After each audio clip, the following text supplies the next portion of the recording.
Assalamualaikum warahmatullahi wabarakatuh.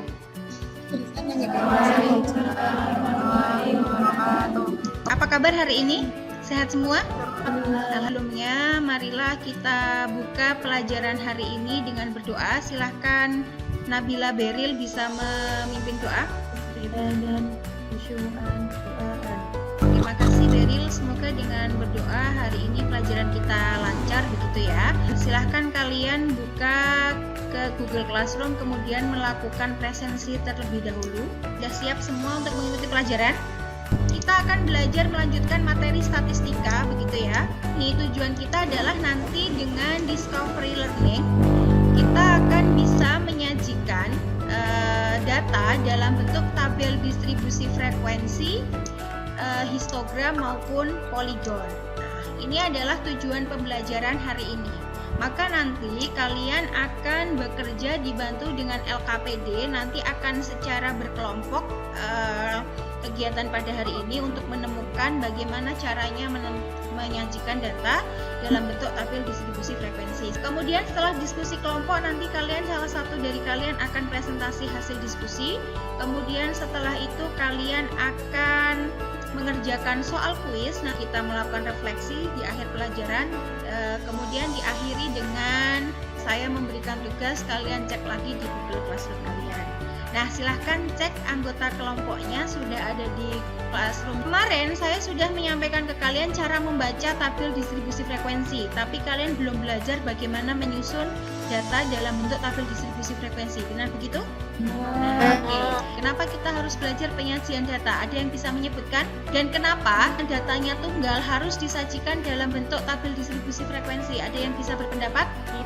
Agar datanya mudah dibaca. Nah, memang betul. Data lebih informatif untuk bisa dibaca oleh pembacanya. Tabel distribusi frekuensi itu adalah pengelompokan data ke dalam beberapa kategori.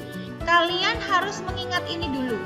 Cara membaca tabel distribusi frekuensi ini sebagai materi prasyaratnya. Nah, Konita, saya bertanya, ini data ada berapa kelas? Ada 5 kelas.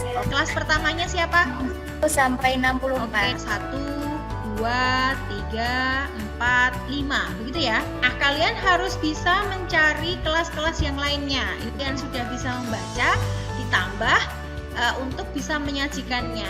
Oke, jadi itu. Nah, dari data tentang nilai SBM tadi, sekalian juga harusnya termotivasi. Ternyata nilainya tinggi-tinggi. Maka harus belajar dari sekarang. Tugas kita nanti adalah bagaimana kalau kita punya data, datanya masih dalam bentuk data tunggal, kita harus bisa menyajikan dalam bentuk tabel distribusi frekuensi. Silahkan kalian kembali ke Google Classroom, nanti kalian diskusikan dulu LKPD-nya. Di sana tujuan dari LKPD adalah kalian bisa menemukan langkah-langkah menyusun tabel distribusi frekuensi, begitu ya. Kalian berkelompok selama 30 menit. Jangan lupa menuliskan nama anggota kelompoknya. Silahkan diselesaikan hingga kalian bisa menyimpulkan dan melakukan refleksi. Kalian maksimalkan diskusinya di Google Classroom, tapi ketika ada sesuatu yang mau ditanyakan, boleh join lagi ke meeting. Ada pertanyaan tidak? Kelompok 1 mencari data tentang apa? Atau tentang tinggi badan. Oh, oke, kelompok 1 tinggi badan. Kelompok 2 tentang apa? Berat badan. Berat badan. Ya. Ini nanti ngerjainnya di mana, Us? Upload hasil kerjanya. Di ini kan ada di diskusi ini kan ya, di diskusi itu. Jadi setiap kelompok diupload di bagian diskusi masing-masing. Kelompok 1, 2, dan 3 nanti saya cek.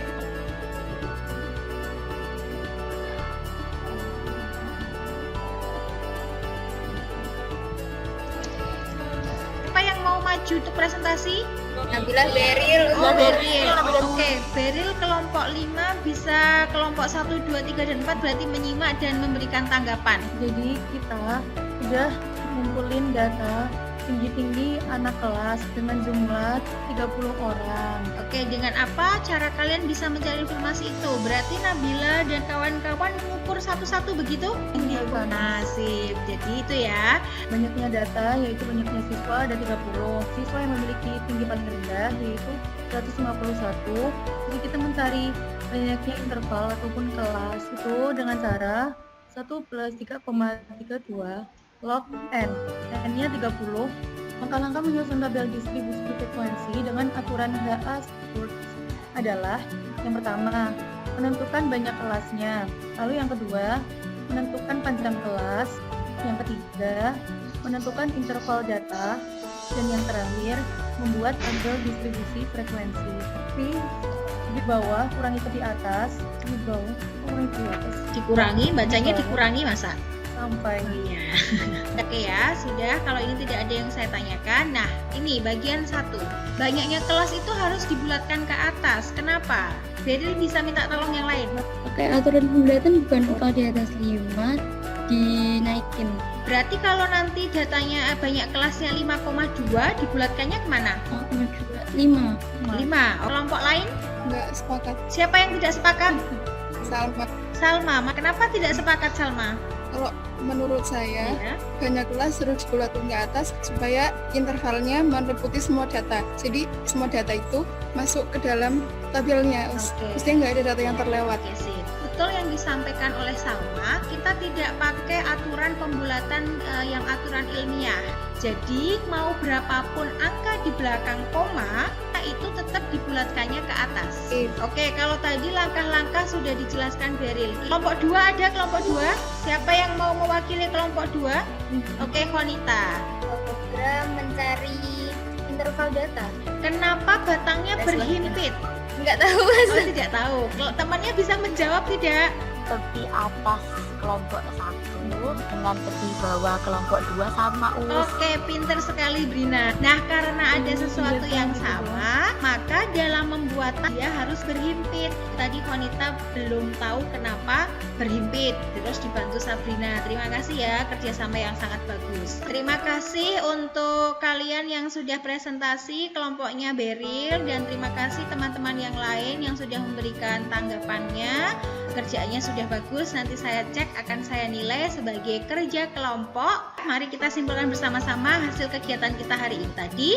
Untuk bisa membuat tabel distribusi frekuensi akan lebih enak ketika data diurutkan dulu, betul ya?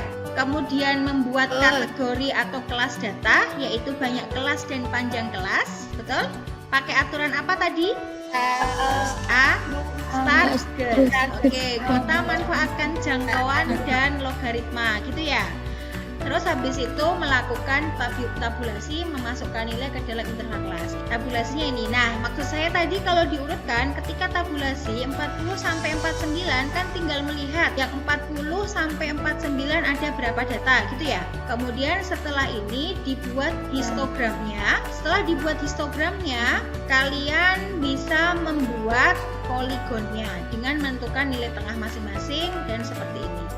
Kalian bisa menggunakan Microsoft Excel. Untuk poligon, kalian bisa gunakan ini. Kalian data yang sama, kemudian ditambahkan satu frekuensinya. Kalian blok begitu, kemudian insert, kemudian seperti ini. Misalnya saya cari yang tidak ada gapnya, modelnya seperti ini. Nah, ini juga sama, format data seriesnya gap width-nya dinolkan. Nah, kalau sudah, tinggal klik kanan, kemudian change chart type-nya. Karena kita mau membuat dalam satu tempat, kita klik combo. Nah, ini adalah histogram dan digabung dengan poligonnya. Kembali ke Google Classroom, silahkan dibuka yang kuis gitu ya. Kuis 1. Kuis 1. Iya, kuis 1, Mbak. Nah, untuk hasil kuis, saya sudah melihat beberapa sudah dikumpulkan. Ada yang sudah bagus, ada yang belum. Untuk multiple choice-nya, untuk Korea nanti saya lihat dulu. Intinya nanti kalau hasil kalian itu masih di bawah 70, berarti kalian harus belajar. Kalian bisa buka bahan ajar ini di Google Classroom. Ini ada video yang menjelaskan tentang itu. Yang sudah di atas 70, terima kasih. Tingkatkan kembali. Yang sudah maksimal berarti dipertahankan. Tapi walaupun sudah maksimal, belajar itu harus setiap hari. Untuk materi selanjutnya, kalian nanti akan belajar tentang ukuran pemusatan data. Sebelum saya tutup, ada pertanyaan dulu? Kalau tidak Bagaimana hasil kuisnya tadi? Sabrina dapat berapa tadi? 60. Nanti belajar lagi ya Sabrina ya. Yang lain juga. Oke, terima Ya, kasih Oza. untuk aktivitas hari ini. Untuk pelajaran hari ini apa yang paling susah? Menentukan panjang kelas. Kenapa susah? Ada lognya. Oh, ada lognya. Alhamdulillah hari ini kita saya tutup, saya akhiri. Wassalamualaikum warahmatullahi wabarakatuh.